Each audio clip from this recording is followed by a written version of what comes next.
Hey guys, thanks for joining us for this 123rd episode in Season 2 of Good Questions with Cameron Dole. Special guests on this episode include singer-songwriter Minnie Murphy. We'll be talking about her new single, Get Over It. We'll also visit with luxury builder, the ultimate home creator, some might call him, Scott Hamilton Harris. In our monthly visit, we'll take some viewer questions as well. If you would, please take the time to subscribe, comment, leave some feedback, check out the shop, and share with your friends. Now, Ashton Kutcher and Mila Kunis took heat last week for saying they don't bathe their kids unless they're visibly dirty. Then Kristen Bell and Dax Shepard said they sometimes wait until their kids start to stink. But let's ignore the parenting aspect for a minute and focus on ourselves. How often do you shower? A new poll asked over 5,000 Americans, and not all of us do it every day. Over a third say they don't usually shower that regularly. 62% of us shower at least once a day, including 11% who said more than once. But 20% said every 2 days, 6% said 3, 2% said 4. Another 2% said every 5 days, 1% said 6, and 3% said once a week or less. A singer-songwriter got a brand new single just released a couple weeks ago called Get Over It. Minnie Murphy on the line with us today. And first off, Minnie, I appreciate you taking some time to be on the show. Well, I appreciate you taking time for me, and I'm so happy to talk to you, and hope you're having a good Friday. So far, so Friday good. The 13th. Yeah. Oh, man. I didn't notice that until like yesterday, but are you one of those that believes in the Friday the 13th and the jinxes and all that stuff? No, not really. I mean, I just noticed it this morning too, but I don't have any spooky plans for it or anything. But You say that now. You say that now. We know what's really in store, right? Hopefully nothing too crazy happens. Yeah, I know. Now, Minnie, when did music for you, when was music introduced into your life? Was it something that you don't even remember being introduced, I guess? Yeah, I mean, my dad plays guitar and my mom plays piano, and that's how they made their living growing up as a kid in the Northwest. They played around all the local bars and taverns of Bellingham, Washington, and my mom was always playing the piano in the house. And so, yeah, I mean, music's everywhere too. I mean, just hearing it on the radio, I was always drawn to it. And I think my parents would play all night in the bars, and we would be at home, and I would just listen to my favorite singers and try to copy the way they sing and practice my runs. And then I started taking piano lessons when I was 10, and I just got hooked on that. Once I figured out the basic theory and was able to start writing, I knew that early on that it's what I wanted to do. Now, for you, Minnie, which is your preferred instrument when you're writing? I mean, I know some piano players prefer a guitar. What's your preferred? Either one at this point, but I started off on piano, and then I picked up the guitar in high school, and I kind of thought that it would help me get a little more up-tempos going on, because the piano was kind of like a rainy day therapist for me. You know, I'd get kind of moody on that. But writing country songs, a lot of the time, I'll use the guitar because you can get a little more percussive with that. But if I'm trying to find a chord in my head that I hear that I can't figure out on the guitar, I usually go to the piano for that, because I have a better understanding. That's my son in the background screaming. Sorry. I got a little boy threw his watermelon on the floor. When he wants attention, everything gets thrown on the floor. He said, "Hey, Mom, did you remember it's Friday the 13th?" You've been in Nashville for about 10 years. And for you, I've heard a lot of folks say that Nashville, you got to have a 10-year plan. I mean, and you're a perfect example of that. And how hard is it in Nashville to keep going in the lean times, if you will? Well, I've actually been here for 18 years. And when I moved here, I had a record deal on Sony, and I got that in high school, and I was pretty ignorant. I was already planning my acceptance speeches and thinking about my videos and all this stupid stuff. But I quickly learned, because Sony merged with RCA and I lost that deal, I wasn't able to put out that music. And then, so I kind of had a different experience in a way, but at the same time, going through that and going back to waiting tables and then just gigging for a living, I appreciate all those times, because that's where you really learn. There's really no difference. It's just about like how much you love it, how much work you put in, and I think there's room for everybody. I mean, at the end of the day, all we have is the body of work that we've created, and right. We're left with the music, and I feel like if you're happy with that, then you've made it, and because these days anybody can put themselves out there, and right. And that's a beautiful thing. So. And you talked about the different genres as well. And I know that you've been influenced by so many different genres. And do you think that maybe helps you maybe fit into the country genre where it's at today? I mean, yeah, I've always struggled with the reason why I wanted to do music in the first place is because it represents freedom to me, like freedom of expression. You can say and do and be anything you want to be. And so I'm drawn to it all. I like the artists that reinvent themselves and do concept albums. And this country project is kind of it's a throwback classic sound. So it's kind of a concept project. And but I still have a jazz trio, and I love improv. I love scatting and R&B, and I've done some punk rock stuff, and growing up in the Northwest, I love all that alternative. I just feel like, good music is good music in any genre, but I know people get a little territorial about that, but I think if something's authentic, why not do it all? I mean, like Bruno Mars has his little side project with, I mean, he's a humongous superstar, but he can do anything he wants, but anybody can do whatever they want, I've done like some big band swing stuff, and I think that's the great thing about doing music is there's always something new to learn. There's always a new instrument to get better at, but I love country because it's part of my roots. Of course, my sister Jamie is a big country star, and then my dad's always played it. I grew up listening to him play that country rock kind of stuff and classic rock, and I get the kind of jazz and blues from my mom. So I've always tried to infuse. I think when I was on Sony, I was excited to sort of be the kind of the Norah Jones of country, and had an upright bass, and it was kind of jazzy but still country, but it was a little bit outside of the box for them at the time. But I like it all. I mean, I love what's going on with the pop country too, and I write a lot of that.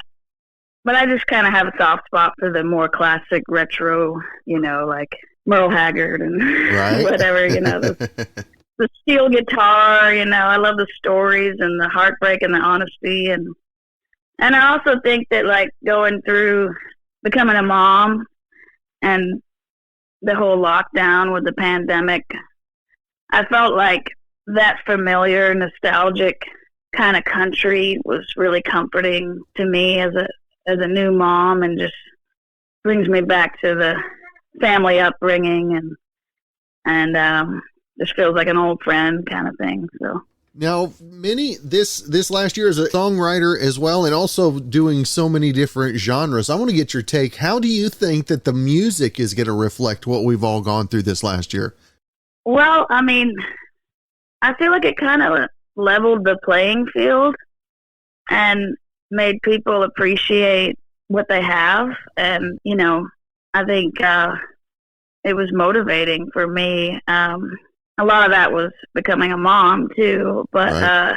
I think, one of my best friends, like his name is Mr. AJ Wells. He did his album during the pandemic and everything, and we talked about that, how it kind of fueled us. It kind of forces you to go back within yourself, and that's always a creative place. And so I think there'll be a lot of great music coming out and a lot of passion, and I'm excited. It's a great time.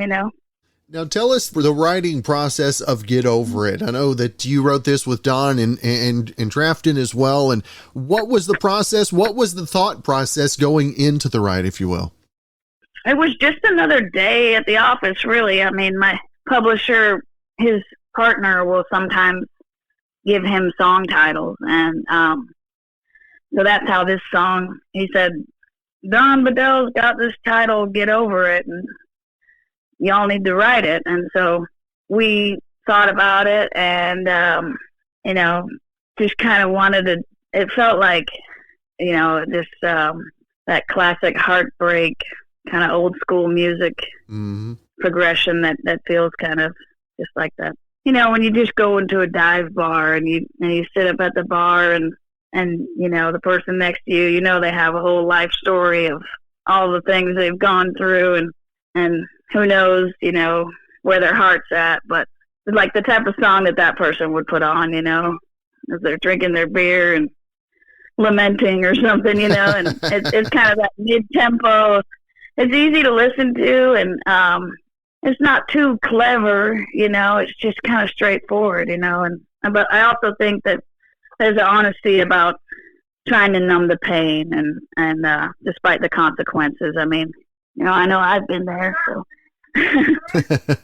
that's right. I can relate to it, and we all have that part of ourselves that does that, That's right. Now, if folks want to find more information, not only about the single, about other works you got coming up, upcoming tour dates, as those become available, where's the best place? I know social media, website, and all that as well.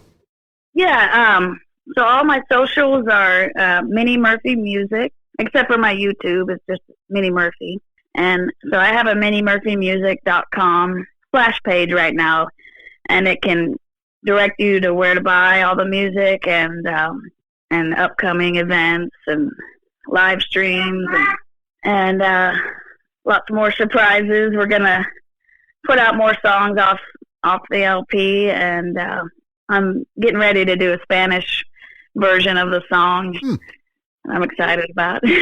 My best friend speaks fluent Spanish, so she's translating it for me. It's called Superalo, which means get over it in Spanish. So I got to work on my pronunciation. But yeah, Minnie Murphy Music is my Instagram, Facebook, and like you, I do have a TikTok, but I'm just now getting into that.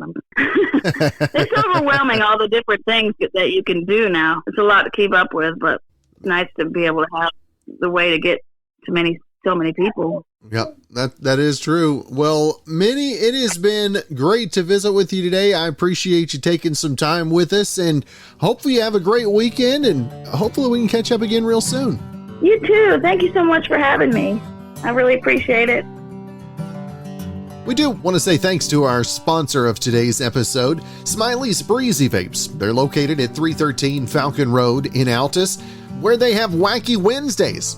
Stop by, they've got great specials each day, plus, like I said, Wacky Wednesdays. They've got new hardware and the largest selection of disposable flavors in Southwest Oklahoma.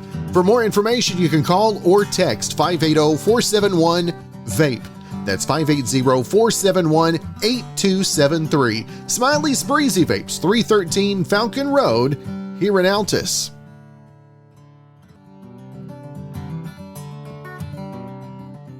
Well, if pancakes and beer sound like a fun pair, IHOP has you covered. They just announced they're adding beer, wine, and champagne to their menu at some locations. Only a dozen are doing it right away, but if it goes well, they eventually want to do it at most of their restaurants in the U.S. They won't be offering liquor because they don't want it to feel like a bar, and they say it's mostly meant for people who come in later in the day. But it also seems like they want IHOP to become more of a brunch spot. And a promo photo they posted shows someone pouring a mimosa. Now, 2 locations in New Mexico are doing it this week. Another one in San Diego will add alcohol next month, and 9 more will do it by the end of the year. The beers they're adding are Bud Light, Blue Moon, and Corona. The 2 champagnes are Barefoot Bubbly Brut and Barefoot Bubbly Chardonnay, and they're adding red wine to a Barefoot Cabernet Sauvignon. Now, some locations might have local beers too, and they're going to suggest different pairings, like French Frost and mimosas, or a Corona with your spicy poblano omelette.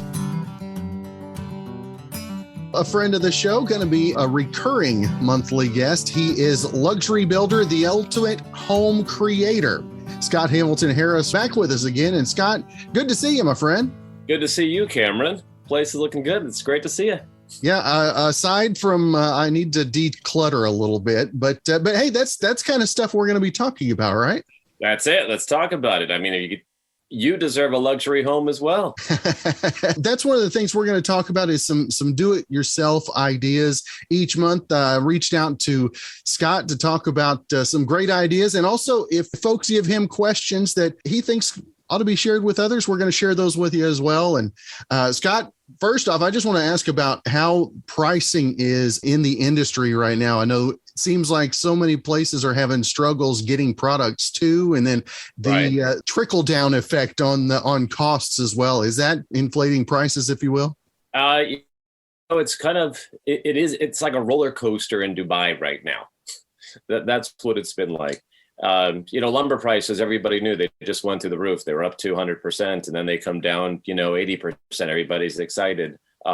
We've been dealing with it pretty well, I would say. But look, I'll be honest. I think there's some greed out there. It's not like there's a shortage of trees. They didn't suddenly, they didn't get sick from COVID.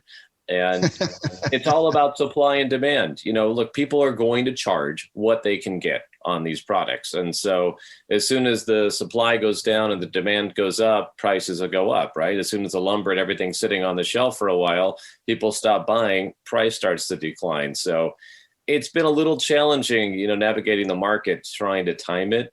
We've got a home that we're doing that's all steel, traditional home, but it's all steel studs, steel beams. I mean, it looks like a high-rise, low-rise building.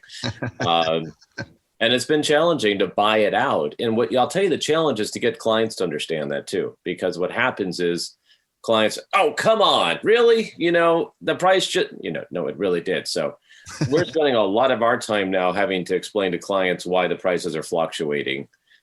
They don't ask questions when it drops. That's the good thing, only when it goes up. Now, are there things other than, I know lumber is the one that we've heard the most about. Are there other products that you're seeing a price increase in over the last few months? Yeah, therapy. Therapy's gone up a lot. There's a high demand for it now. Everybody needs it. It's part of our industry. And there's a short demand. But, steel was one commodity. Look, they're commodities, right? So steel was something that went up, but it actually did come back down. And interestingly enough, we're finding it's less expensive to build a home in steel than it is in wood right now. There were some shortages on glass that we were dealing with. And I'll say really it more comes down to quality control issues. Is that what we're seeing? Because a lot of the people, the government created this wonderful unemployment program. So, hey, why not enjoy it, right? And so a lot of people just dipped into that one. And, when you've got these workers that are in these factories, they'd rather stay home, and God bless them, instead of getting COVID. Good for them. But then when they called everybody back to the workforce, you're seeing quality control issues. And so that's been another thing that's not really talked about. 80% of the glass is being rejected because it's just not up to par anymore. Wow. And so we're seeing that. And so therefore you have delays on that end. But, it's a challenge, but so what? You work around it. It's for the big boys. That's right. Now, are there any changes you've seen over the last few months over maybe the requests that you're getting? Is there a hot new trend that is out there on the market now? Grow rooms for, no, I'm just kidding. Hot new trends. Let's see. I haven't seen any hot new trends. I mean, I know everybody likes to talk about trends, and and being trendy is trendy in of itself.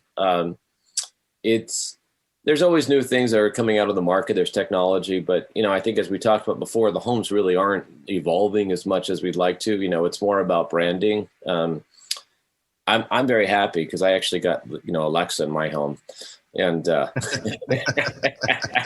I finally let her come in. We're having she's only in one room of our house. We keep her back in my daughter's room. We're having a relationship right now with Alexa, but it's great though, because what I'm seeing is, as far as trends go, really what used to be available or is available for our luxury home clients is now becoming available for everybody else, even myself. And where, we would spend $75,000 to do an home automation system for the lighting. And you would spend $200,000 for an AV automation system. I'm just sitting there in my bedroom on my phone with Alexa and a few other apps and giving my life and information away. And we're having a relationship. So it's nice. So, I think the fact that everything became so interconnected in the homes is really one of the biggest things that we're seeing. You go to your sister's home and you see her new refrigerator with the camera, and she's like, "It told me the milk is out now." And that's great. And I bet you can buy it on Amazon too, right? Yeah. Where'd you buy the refrigerator? Amazon. Wait, who owns the grocery store? Whole Foods. Yeah, Amazon. All right. So more convenience, nothing as far as the infrastructure yet. And that's what I'm really, we're looking to see, and I'm working on with a group of people doing, but bigger things that we're able to, the more wealthy are starting to kind of trickle down. Now, we talked about bringing some questions in, and you guys came prepared today, sent me over some questions. I'll question you with these and let you give our answers. I know these are some that are a particular interest to you. So you ready for question one? Yeah, I didn't really see these much because I know the other group, they should put some together. So go ahead. All right. Our first question is from Allison G. from Albany, New York. And said, "I'm going to be buying a home and need to hire an inspector to check out the potential home, but I'd like to know what to look for to make sure the inspector does what he's supposed to." That's a good question, Allison G. So when it comes to home inspectors, it's really important to note that a home inspector, their name is not, they really don't inspect your home, right? And we've had it's made a lot of money for us. It's been great because I call a home inspector a home auditor, really. I mean, what they're doing is and no disrespect, it's a great profession. You go in, I've got my little sheet there. I just mark off, do I have 110 or 220? Click, do I have HVAC, blown air, insulation, roofing, plumbing, and you go through the list. And so it's really, what's happening is people believe their home has been inspected, right? And, I've done home inspections only once on every project. I never get called back again so a suggestion for you, Allison, get a contractor that you trust or get an architect because, look, to be honest, a contractor is going to be obligated and they're going to be biased. They're going to want to tell you everything that's wrong so they can make money off of it. But they're really going to give you probably a better understanding of what's happening. You want both. When I was younger, someone asked me to do a home inspection for them. Like, God, I never did this before. You're walking in, there's the home inspector and he's got his list and he's like, "Where's your license?" I don't have one. I'm just a general contractor. Sorry. He's going through and I said, "What about this?" And so I just decided to stand by myself and go outside. I didn't shame because I didn't have his license. And I'm standing across the street. He walks out and I'm looking. I said, how did it check out? Great. Did you ever notice the house is crooked?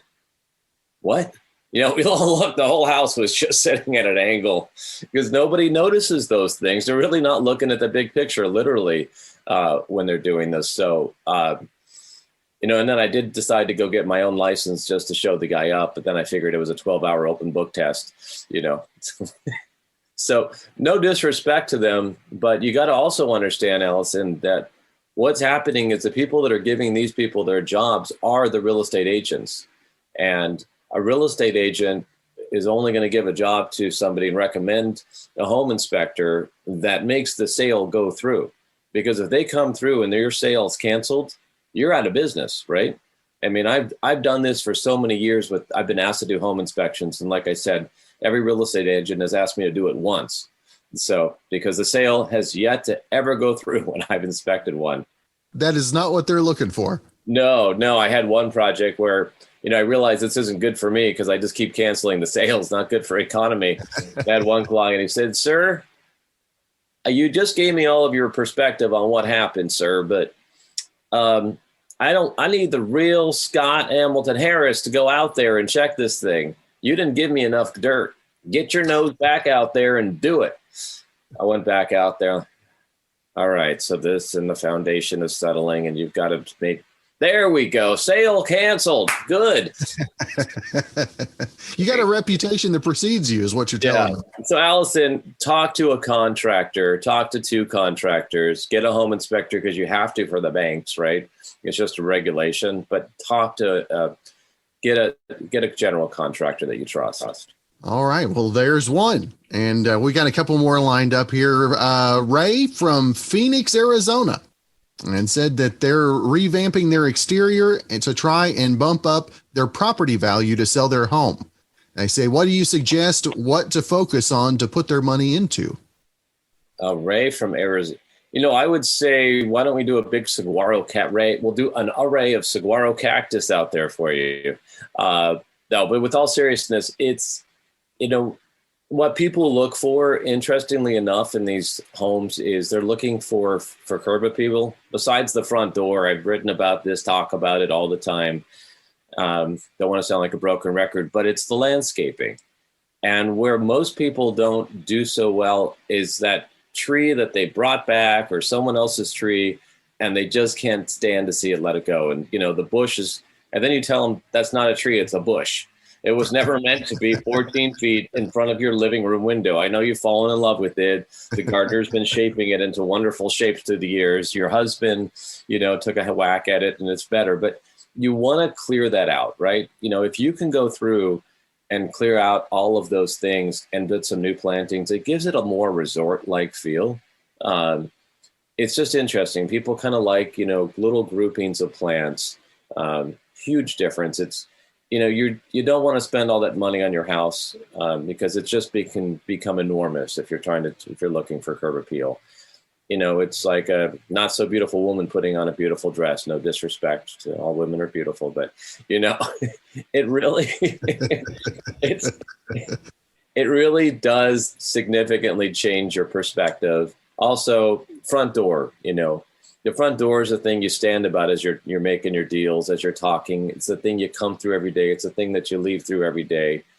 A beautiful door handle and a paint job on that door, and a nice bold color, not pink, but the nice deep rich colors like a burgundy or a wine, or just the perfect shade of like Tiffany blue. One of our clients gave us her Tiffany box, and she said, "This is the color I want for my front door." And it's just, there's an elegance, and he did a nice new brass knob on there. Those things are actually reasonable to do, Ray. I don't know what you do in Arizona.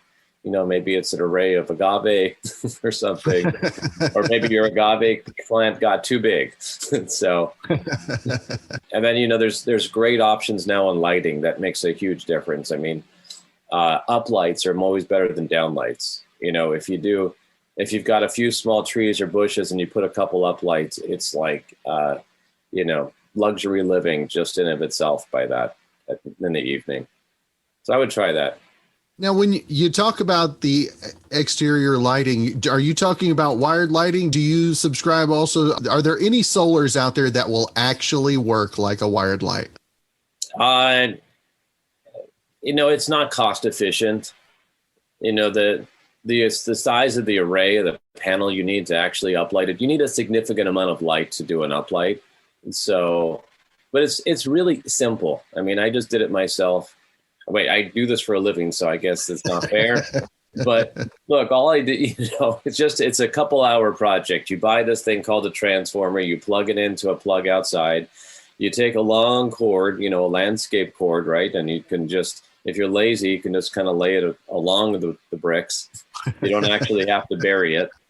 And you get these lights and they've got little clips on them and you just snap on wherever you want. It's like, if you can roll your hose out, you can roll out one of these little wires and lines. It's really easy to do. Anybody can do that one. Well, yeah. I think you put a challenge to me is what you just did. Couple $100. I want to see I'll give you the $200 exterior lighting challenge, Cameron. You'll love your home at night. Up lights are always better than down lights. There, I learned something. There you go. Good. Now, next is, I hope I pronounced the city right. It's Amber in San Gabriel, California. It says, do you have any suggestions to turn their backyard into a mini getaway? They're thinking about a built-in barbecue and whatever like that. Mini getaway. I guess, let's see. Yeah, the backyards are, and I did this for my house, but it's really about the five senses. It's, what you can see, what you can hear, or what you smell, what you taste, what you touch. And if you can hit all of those senses, that's what happens in a resort. The resorts themselves are not that amazing, but they know how to trigger. There's a lot of money that goes into marketing. And when you're outside and you smell the jasmine or you smell that meat cooking, and you can hear the music, and put Alexa, bring her outside. She needs to get outside occasionally. Take the girl out on a date in the backyard. Have a little bit, and to have the food and the touch and, and to see things. It's that easy, right? It doesn't have to be expensive. You don't have to overwhelm yourself with stone and everything. But like when you go to a resort, they put a lot of money into pumping scents into the air. Was in Vegas and I got to go to this special backdoor thing where, Oprah and everybody lives, the hidden MGM that no one's supposed to, everybody knows about it now. It's like under a big dome. It's got the private airport and you walk in there and it smells like strawberry. And they pump strawberry air in there. I was in Disneyland, and my son pointed out to me, Dad, they're actually pumping out popcorn in the air. And you're on Pirates of the Caribbean, they pump out a scent in the air. Make it have that kind of musky smell. So you can do that with plants. You can do that with all kinds of things, roses. Get the smell out there, get the sounds out there with the music, bring some food, do barbecue. At fire pits, really easy, right? And sun, not so great, for me. I don't know, maybe you too, it looks like you, but sun doesn't do so well for me. And a really nice thing to do is a shade sail out there. Those are so easy to get. Tell Alexa to go on Amazon. She's about to do it right now. And you can get one of those. All you need to do is you take a couple wood posts, pressure treated. You can dig a hole. Here's the best thing. Take a bag of dry concrete. Don't even have to mix concrete. Put the dry concrete in a hose and then it becomes solid. And then you can just stretch your sail over there. You're done. So I want to see that from you, Cameron. And wait, San Gabriel. I think in San Gabriel, there's an extensive amount of sun out there and skin cancer patients. So great area. Do the sunshade and try those tips. I think we had lived here about 5 years, and we have dogs that are always running in the backyard. We've got a big backyard. We had a swing set for our daughter, and my wife never really walked around the backyard as far as a getaway place. And so anyway, she was back there getting out of the sun one day and in the back of the yard said, this would be a beautiful sitting area. Well, over the last 2 years, that's what we've done. We've converted our backyard. We've got a nice little sitting area with a fire pit and the grill's still on the back porch, but it's working its way there. Oh, that's great. I love hearing that. The way I look at it is people are so congested in their homes, right? And they think the home is just their boundaries. That's their box. And they're afraid to step outside because they're worried about getting a bug bite, right? There's candles and stuff. But if you open your eyes to that idea and make your backyard and your property actually all encompassing as a resort, that's how you live in a resort, right? Because, when I'm in a resort, I don't sit in my hotel room. They make it very inviting. They encourage you to come out. So as you're doing, Cameron, make the backyard and your property all like congruous so you can just have it as one. And it's great. It's like it's another, you just got a big room now in the back, right? And you don't have to spend as much for it. No, not near as much. That's for sure. Now we got one more question for you. Okay. This one comes from Sal in Orange County, California. And they said, why have construction costs gone up so much, especially lumber? We talked a little bit about that earlier. So yeah, well, Sal, it's called greed. It's just because we can. No, that's a joke. But that is the truth for a lot of people. They are now charging, Sal, what they whatever you're willing to pay. And it's been a hard few months or hard year for a lot of people. So if they have opportunity to charge more and you're willing to pay more, they're going to do it. I will represent that in my company. We do not do that. We're more like the In-N-Out franchise. Just always give good service and charge a fair price.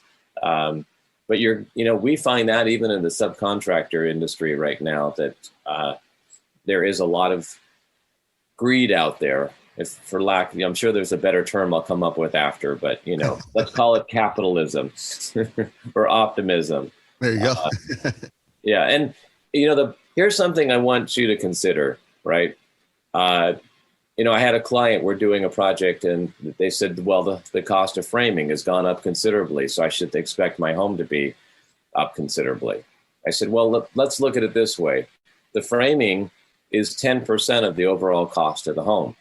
He's like, that's true. Now the lumber is 50% of that 10%. Because half of it's usually material, half of it's labor. The labor cost didn't go up exceptionally. It doesn't go up 200 or 300%. So now we're only talking about a variable of 5% on the house.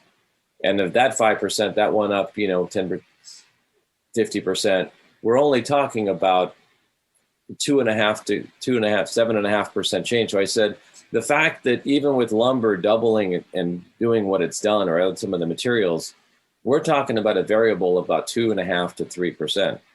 And that's a negligible amount because when you're building a home, you expect there to be a change in 2 to 3%.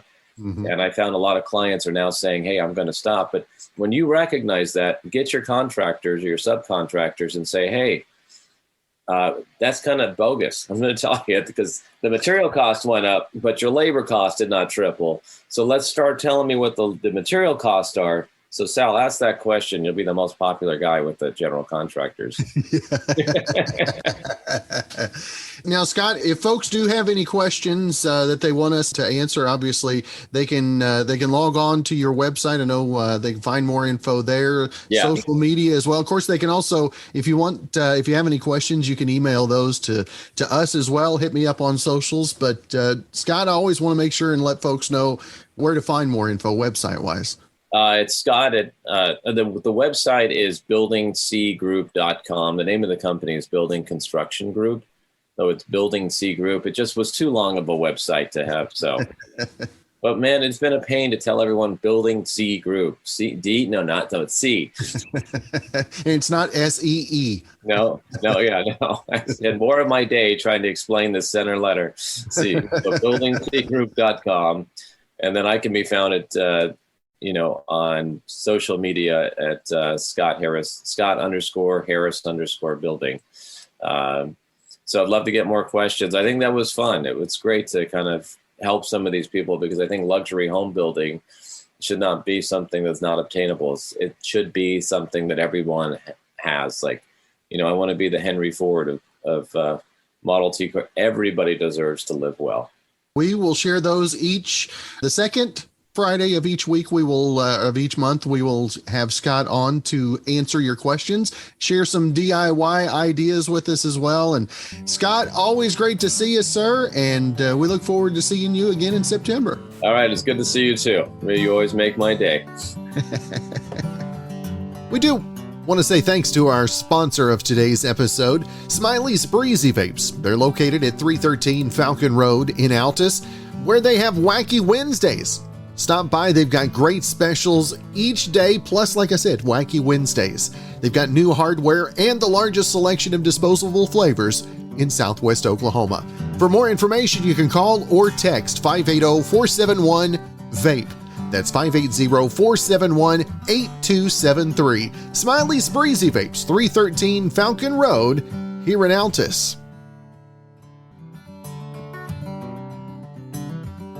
Well, it is Friday the 13th, and here's how 5 common superstitions got started. Number 1, Friday the 13th. Nobody knows for sure how it started, but one theory is that it has biblical origins and is tied to the number of guests at the Last Supper and Jesus' crucifixion on Good Friday. Number 2, breaking a mirror. Ancient Romans believed that mirrors held a piece of your soul, and a separate myth said that our body renews itself every 7 years. So those two things together helped create the 7 years of bad luck thing. Number 3, a black cat crossing your path. In the Middle Ages, black cats were associated with witchcraft and demons, and that snowballed into the idea that if a black cat crossed your path, they were blocking your connection to God and path to heaven. Number 4, knocking on wood. The idea here came from ancient civilizations that believed trees house various spirits, and touching the tree would give you a protective blessing from those spirits. And number 5, white lighters are bad luck. Now this has its roots in the 27 Club, where young musicians like Jimi Hendrix, Janis Joplin, and Kurt Cobain all died at the age of 27. According to the superstition, they all had white lighters on them when they died, but big disposable lighters weren't even invented until 1973. And Hendrix and Joplin both died in 1970. Well, thanks again for joining us for this 123rd episode in Season 2 of Good Questions with Cameron Dole.